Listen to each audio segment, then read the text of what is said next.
ठीक है, अभी बता रही हूँ योग के बारे में कुछ गलत फहमियाँ रहती है सबके मन में, उसके बारे में बताती हूँ। योग ये सिर्फ संसारी लोगों का नहीं है, सिर्फ जो बाहर मतलब जो योगी लोग हैं जो संसार छोड़ छाड़ के हमारे मतलब वन में रहते हैं उनके लिए है, सन्यासी लोगों के लिए यह सबसे पहले एक प्रख्यात योग के बारे में गैर मान्यता है। तो ऐसा नहीं है, हम सब लोग संसारी है, संसार में रह के भी योग कर रहे हैं और कोई उसके साइड इफ़ेक्ट्स नहीं है, जो कुछ भी है हमें बेनिफिट्स ही होते हैं। तो ऐसा बिल्कुल भी नहीं है कि जो केसरी कपड़े पहनते हैं साधु सन्यासी है वन में जीवन जो बहुत कष्ट जीवन है व्यतीत करते हैं उनके लिए नहीं, हर कोई योग कर सकता है। जैसे ऑफिस के कर्मचारी है जो झाड़ू मारते हैं जो पोछा करते हैं, हर कोई वर्ग योग साधना कर सकता है। अभी यहाँ पे भी हम योग साधना करते हैं तो हर कभी को किसी को पूछा नहीं कोई किसका क्या काम है, कौन क्या कर रहा है, कौन कैसा है, कौन कैसा है, हर अलग अलग जगह से हर लोग आते हैं तो हर किसी को एडमिशन मिल जाता है क्लास में, तो वो कोई इश्यू नहीं है। हम हर संसारी लोग संसार के सब कार्य संभाल के योग साधना कर सकते हैं। दूसरी और एक यानी जैसे हीरो हीरोइन भी योग करते हैं और झाड़ू पोछा करने वाले भी योग करते हैं, और मतलब हर वर्ग के लोग कोई भी कर सकते हैं, ऐसा कोई नहीं है कि उसमें कोई डिफरेंस है, कोई पर्टिकुलर लोग ही योग साधना कर सकते हैं। दूसरा एक योग के बारे में एक गलत फहमी लोगों के मन में है कि योग विद्या यह एक जादू टोना गूढ़ विद्या या चमत्कार ऐसा कुछ है, पर ऐसा नहीं है। क्योंकि योग साधना करते हैं तो उसका जिस चीज़ का हमें कार्यकारिणी भाव पता रहता है, मतलब क्या करने से क्या होने वाला है, ये अगर हमें पता है तो वो कोई गूढ़ विद्या नहीं है, एक साइंस है। ये पूर्व पार हमारे ग्रंथ लोगों बहुत ऋषि मुनियों ने लिख के रखे, उसके एविडेंस है, बहुत प्रूफ है, और वो हम पढ़ाई लिखाई करके वो आगे सिखा रहे हैं। तो मतलब ये कोई चमत्कार जादू टोना कोई गूढ़ विद्या नहीं है, वो प्रॉपर एक साइंस है।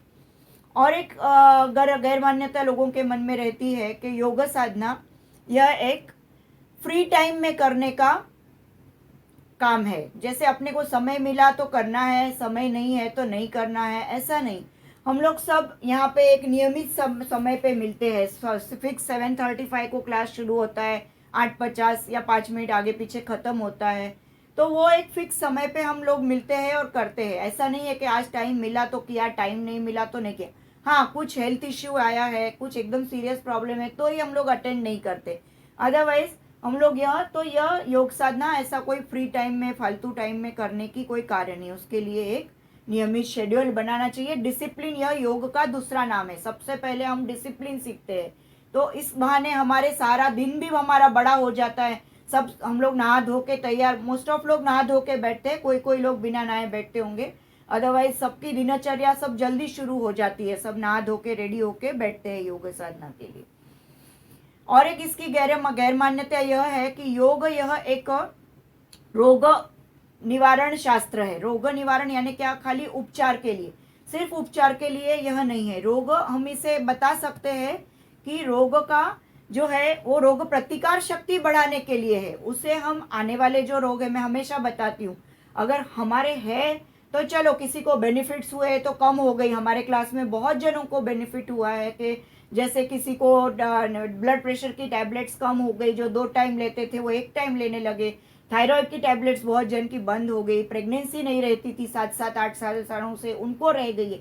बट इसका मतलब यही नहीं कि इसी के लिए हम ये योग यूज़ कर रहे हैं। योग साधना अपनी जगह है कि वो हमारे जैसे इम्यून सिस्टम आजकल बहुत चल रहा है कि इम्यून सिस्टम बढ़ा, तो वो बढ़ाने के लिए कि जो आने वाले रोग हैं वो हमारे, हम इसको रोकथाम कर सकते हैं, प्रतिकार शक्ति बढ़ा सकते हैं रोगों की।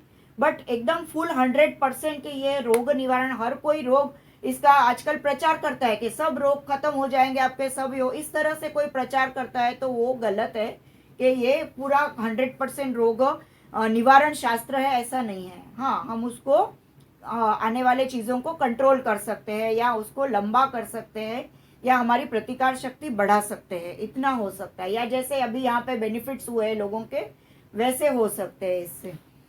और एक इसके बारे में गैर मान्यता है कि यह एक हिंदू धर्म का प्रचार करने का साधन है, तो ऐसा बिल्कुल नहीं है। हमारे यहाँ पे जब क्लास में एडमिशन देते हैं तो कभी भी किसी का धर्म पूछा नहीं जाता, आप गुजराती हो या हिंदी हो या मारवाड़ी हो या यूपी के हो या मुस्लिम हो या कोई, हर कोई हमारे यहाँ आके योगा करता है। क्रिश्चियन लोग भी आए हैं, हर कोई, मुस्लिम लोग भी आए हैं, सब कोई हमारे यहाँ आके योग करते हैं और बहुत सारे लोग हमारे कंटिन्यू है उस योग साधना 2-2 साल से।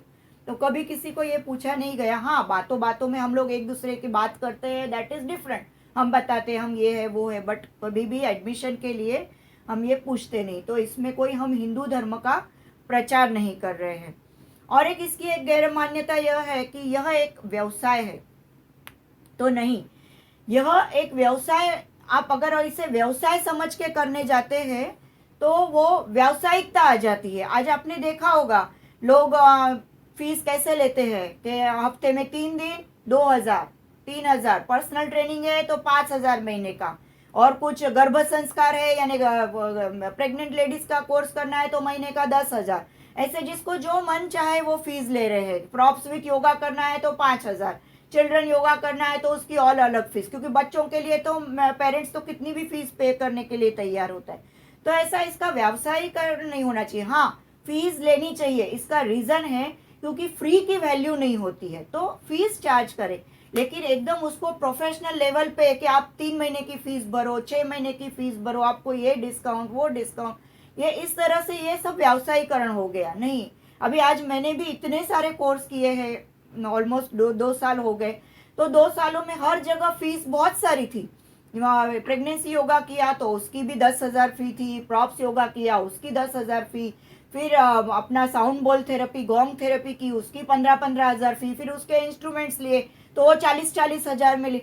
हर जगह इतना पैसा भरा है सीखने के लिए, बट सिखाते समय देते समय कभी भी वो व्यावसायिकता नहीं लाई, क्योंकि नहीं, मुझे ये इच्छा रहती है कि जो भी मैंने इतनी फीस दे के सीखा है, मुझे सामान्य सब लोगों को कम से कम फीस में वो चीज़ देनी है। तो ये जो बिन व्यावसायिकता है वो इसमें आनी चाहिए। जब वो आती है तो वो योग कहलाता है। बाकी आप मन पावे, चलो ये इसका प्रेगनेंसी योगा का चलो महीने का 10,000, ये बहुत सारे लोगों के मुझे आए थे फ़ोन के, हमारा पर्सनल ट्रेनिंग ले, हमारा ये करे वो, अभी भी आज भी आते रहते, बिल्डिंग में बहुत लोग लेते। लेकिन क्या करना है, पर्सनल ट्रेनिंग में आप मुझे एक टाइम का एक जन का 10,000 रुपया दोगे, बट क्या आपका भी वही चीज़ मैं आपको इन सब इस जगह सबको साथ में सिखा रही हूँ और सबको अलग अलग अपने लिए बेनिफिट अलग तरीके से हो रहा है, तो क्यों इसका इतना फीस चार्ज करना। जो नॉमिनल फीस है वो चार्ज करके आप योगा क्लास कर सकते हो, और वहीं पे आपको क्लास भी वैसे ही, आपके टीचर्स भी वैसे ही ढूंढो, कहीं भी करो, यहाँ करो या वहीं करो, कि जहाँ पे व्यावसायिकता नहीं हो उसमें, इस तरह से आप क्लास ढूंढो। फिर और एक इसकी एक गैर मान्यता यह है कि यह एक शारीरिक व्यायाम है, तो नहीं, शारीरिक व्यायाम सिर्फ, यानी ये क्या है, ये तीन चार साइड से इसकी, शारीरिक, मानसिक, आध्यात्मिक, भावनिक। अभी शारीरिक मैंने कैसे, हम जो आसन करते हैं वो शारीरिक क्रिया है।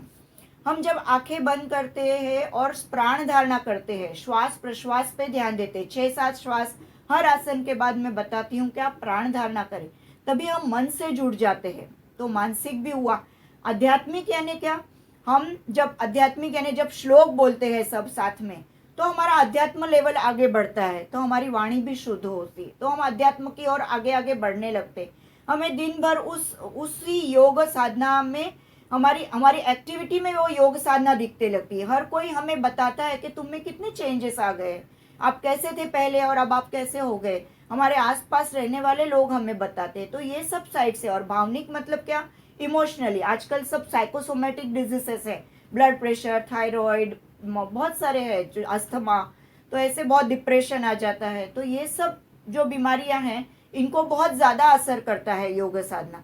तो जैसे हम लोग ये सब करते हैं और ध्यान साधना भी करते हैं, ध्यान साधना से भी हमारा इमोशनल लेवल बहुत अच्छा हो जाता है। तो ये सारे इसके बेनिफिट्स है। अभी इसमें आपको इससे ज़्यादा अगर आपको कोई गलत फहमी होगी या आपको कुछ होगा तो आप मुझे पूछिए।